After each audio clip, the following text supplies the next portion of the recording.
তোমরা যারা স্কুলের শিক্ষার্থী রয়েছো, স্কুলে এবার রমজানে পুরো মাস ছুটি সম্ভাবনা কতটুকু শিক্ষার্থীরা? দেখো, ইতিমধ্যে রমজান মাসে পুরো মাস ছুটি পেয়েছে মাধ্যমিক উচ্চ শিক্ষা অধিদপ্তর মাউসির মতে। সরকারি বেসরকারি সকল মাদ্রাসাগুলো কিন্তু পুরো রমজানে ছুটি পেয়েছে প্রায় 40 দিন।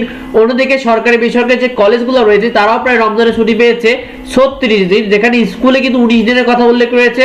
সেক্ষেত্রে স্কুলে রমজানে পুরো মাস ছুটি নিয়ে মাধ্যমিক উচ্চ শিক্ষা অধিদপ্তর জানিয়েছে যে কলেজ ও মাদ্রাসা ছুটির যে বিষয়টা, এই বৈষম্যের কারণে ইতিমধ্যে স্কুলে যে সকল শিক্ষকরা রয়েছে তারা এই ছুটি নিয়ে আবেদন করেছে। সে সাথে আদালতে রমজান মাসে পুরো ছুটি নিয়ে আইনি নোটিশ দেওয়া হয়েছে।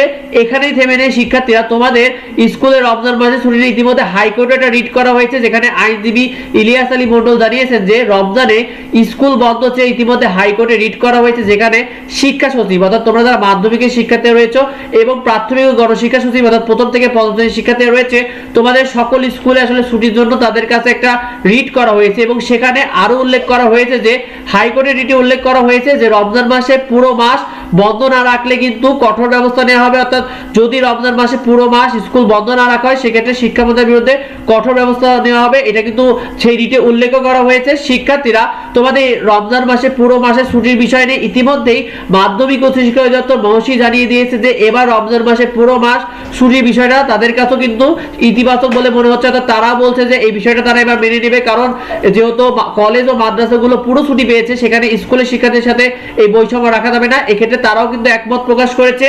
তো শিক্ষার্থীরা, এক্ষেত্রে শিক্ষামন্ত্রী কি ঘোষণা করবে? দেখো, নির্বাচনের কারণে ইতিমধ্যে শিক্ষামন্ত্রী একটা চাপে রয়েছে, কারণ ইতিমধ্যে তোমরা জেনেছো যে নতুন শিক্ষামন্ত্রী আসছে আমাদের। তো সেই ক্ষেত্রে তোমাদের সকল স্কুলে রমজান মাসে ছুটি নেই, তাই তারা কোনো চূড়ান্ত সিদ্ধান্ত দিতে পারেনি।